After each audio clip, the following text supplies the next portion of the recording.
Eli is going to have to wait just a few more minutes before he gets to hear what the chicken and dog has to say about his season, because we are going to talk about this episode of the Dog Bark, brought to you by Chicken and the Dog. Hope, and in the very near future, a new sponsor. We're working out the final details. He is going to be sponsoring the Dog Bark, and so we're excited about that for sure. But let's get started now.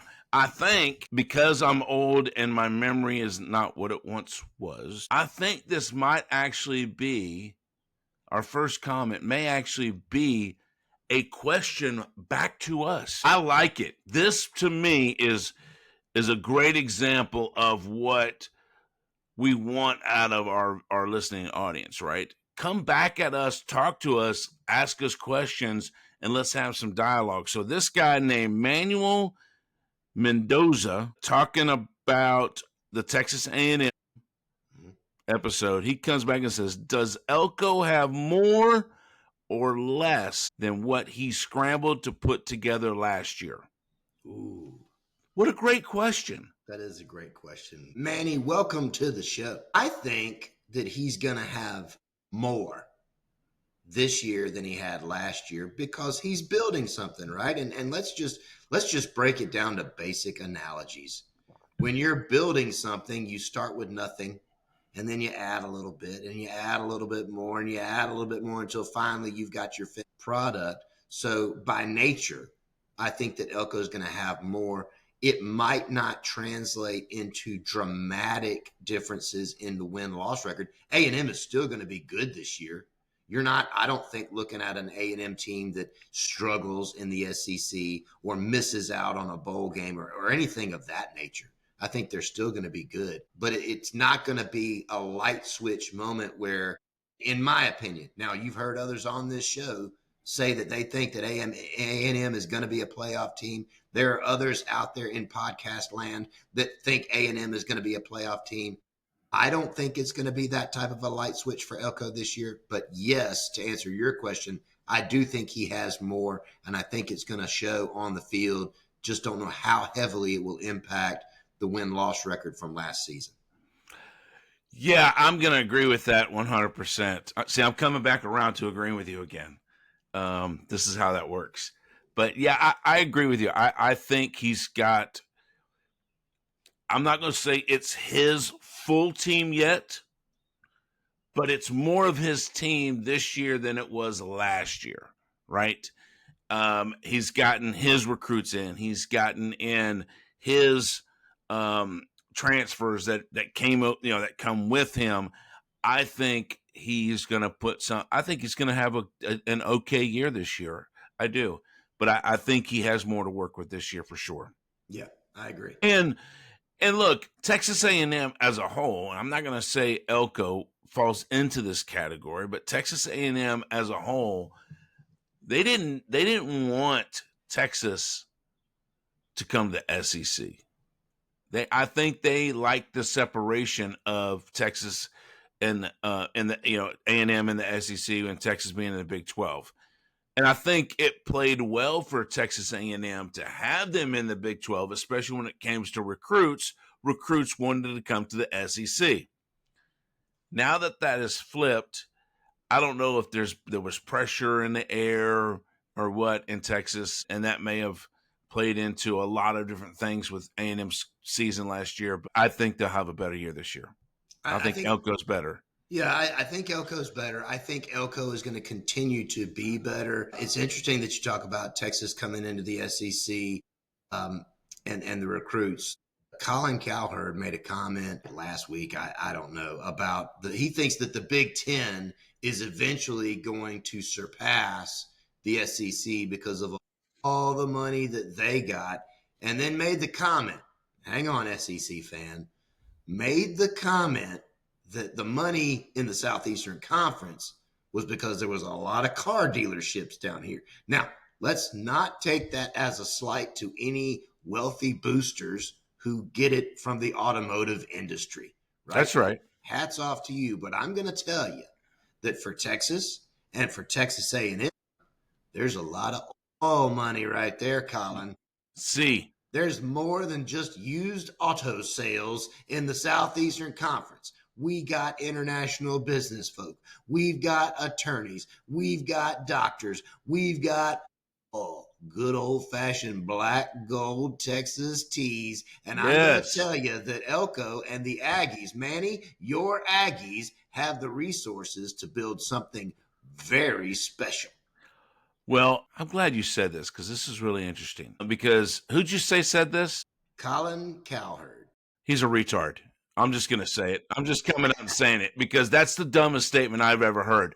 You know, prior to NIL, what were the two wealthiest, or not the wealthiest schools, but let's look at it this way. What was the two most money generating football programs in the country prior to NIL? I would argue the two. That I don't know if that's a strong. Notre Dame is going to be up there. Texas Texas was is going to number be up one. there. Well, I'm saying I'm not trying to rank them. I'm just going off the top of my head. Notre Dame, Texas, Texas A&M, obviously Oregon because of all the Nike stuff. I think Oregon, and then in parentheses it says Phil Knight. But those would be kind of my top four. Take a shot at. I don't know where Ohio State sits in that mix, but that would be my thought on who the wealthiest programs were. Prior to NIL, Texas, the University of Texas generated $100 and something million worth of revenue. 130, I think it was 137 million if my memory serves me correct. Alabama was second with like 95. The two top, now this, keep in mind, you got this leaves out the Nikes of the world. It leaves all of them out of, get their hands out of it. This is just generating from ticket sales, sponsorships, TV rights, media rights, and things like that. The top two were from the Southeastern Conference, or now from the Southeastern Conference. So I thought that was a very stupid statement by that guy. Just not accurate at all. Do I believe that the Big Ten is going to continue to grow and morph into even a better conference? I would agree with that. I can agree with that. NIL is going to change everything. And you're going to have what you've had in the Southeastern Conference for many years, in my opinion, is you've had 3 or 4 or 5 schools every year that were really good, that had a shot, right? Other than Alabama had a shot every year for the longest time under Nick Saban. But other than that, you had the Georgias, you had the Floridas, you had the LSUs of the world. You had Texas A&M giving you fits here and there. These big schools that had the opportunity. The Big Ten, who have they really had over the years? Ohio State and Michigan. That's really all that they've had.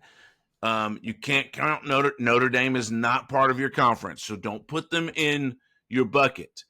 So I just think that's a dumb statement. I think in the upcoming years you'll have, we talked about this argument, right, about the Big Ten, the 16-team playoff. They want 4 guaranteed spots. I think all likelihood you're going to have 4 every year anyway. Mm-hmm. I think some years you'll have 4, some years you'll have 5, some years you might have 3, but you're going to probably average 4 every year regardless. So, and I think that's where college football is going. But I just think going to overcome that joke is stupid. Well, the other thing to look at, and I'll make it quick here. If you look at who the SEC, the additional teams that the SEC has brought in, and were either already aligned with this statement or easily adopted the statement of the conference, that it just means more. The SEC schools, the SEC programs are just completely involved, completely invested in absolute success, both for their individual program and for the conference. If you look at what the Big Ten, in my opinion, has brought in, they're fair weather. Now, what do you mean by that, Chicken? Well, let's just take 2 programs and line them up side by side. And we're going to take Vanderbilt and we're going to take UCLA.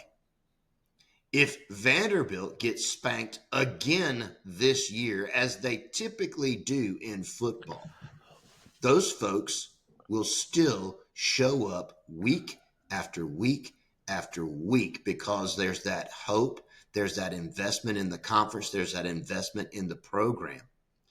When UCLA gets spanked, which they typically do for decades now, which is a shame because they are a storied program in college football, but they're just not good. Fans don't show up in Los Angeles to watch the Bruins get whipped again.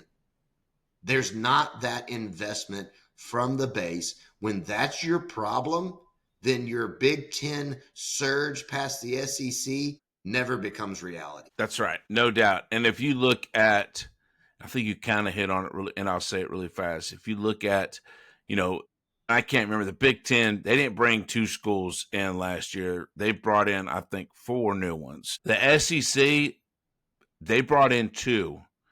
And 2 is what you like to call blue blood programs. Both of them historic.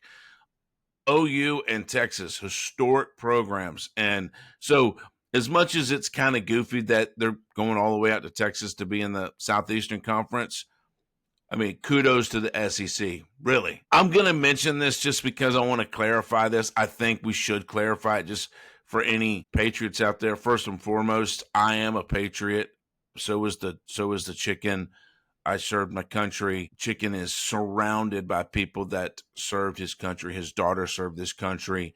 It looks like his son-in-law is about to start serving his country. So, I mean, we're pro America. We're pro Patriots. I mean, we love our military. So, with that being said, I don't know where this is going. You will in a second. We had this guy named Anthony Lehman. I hope I said your name right. If I didn't, I apologize. His comment was, if you looked it up, you'd know the actual story behind it being there, and Iraq wasn't involved. We're talking about the water tower painted with the Tennessee T in Iraq. Look, that was just meant to be fun and funny. Yeah. So just want to make sure that was just chicken dog playing around. Anthony, first of all, thank you for watching the show, or at least the snippet that you saw. But second, keep watching, keep paying attention, because one of the things I think you'll learn rather quickly is we like to have fun, and we don't do that deep of a dive on stuff that just tickles. And that image that I saw tickled, and it was a fun way to take a cheap shot at the University of Tennessee. If I offended you or anybody else with that joke, get over it. Learn to laugh, my friend. Learn to laugh. We did have another comment on there, which I thought was really funny. Says the guys, I'm assuming he's talking about you. Yeah. Don't he says, this guy's voice is the Cookie Monster's. Hey, C is for chicken, and that's good enough for you. That's right. Let's see. Look, man, this is what I love. I'm going to read you several comments real quick. This is on this talking about the A&M episode, right? This is what college football is about. Now, don't get me wrong. I mean, yes, I think that people should put logic and intelligence into anything that they talk about. Don't get me wrong. But their love for their team is fantastic. And I'm going to show you I'm going to read you some typical comments from college football fans, SEC fans, that you will see from time to time, especially with the NIL. So we're talking about is the episode it was A&M episode, and I mentioned that Noah Thomas has left A&M, which was their best receiver last year.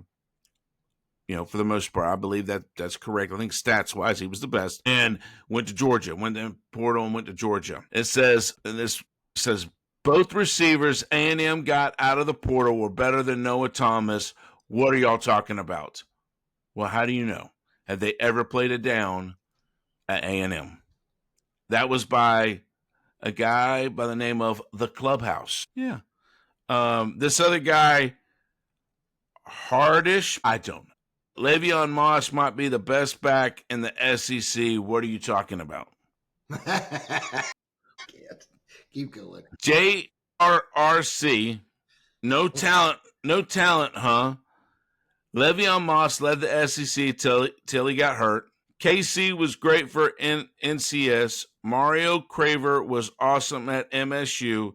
Amario Daniels is one of the best secondary backs in the nation. There's no lack of talent. It's called, or it's can Marcel Reed lead the offense? Is this how you guys warm up for yell practice? Is I online? think so. Yeah, I'm going to leave it at that because, yeah, I'll just leave it at that. But these guys defending their guy leaving, like, oh, he wasn't no good anyway. That dude sucked. No. We're glad he went to Georgia. Because that's what Kirby wants. Kirby's out there looking in the portal, trying to find out the best mediocre player he can find. Yeah, for sure. Yeah, I'm sure they're in the same breath they're saying that we're glad he left Georgia. He wasn't that good. They're probably also going, thank God I don't have to play Georgia this year. Right. So I'll say this. I'm going to come back to what we were saying against Colin Cowherd's comments and tip my hat to these A&M fans. This is why it means more in this conference. You guys are getting bent out of shape over what we said about what your roster might look like. And let me make this clear also before we get into Missouri's roster this year. It's a might. None of these schools that we have talked about as of July the 30th have played a single snap this season. Okay. That's right. So it's all a might. It's all a might. It's all a projection. It's all a forecast. Good luck to all of you. Warm up your vocal cords instead of your fingers on the keyboard, and let's keep that intensity going for a great season.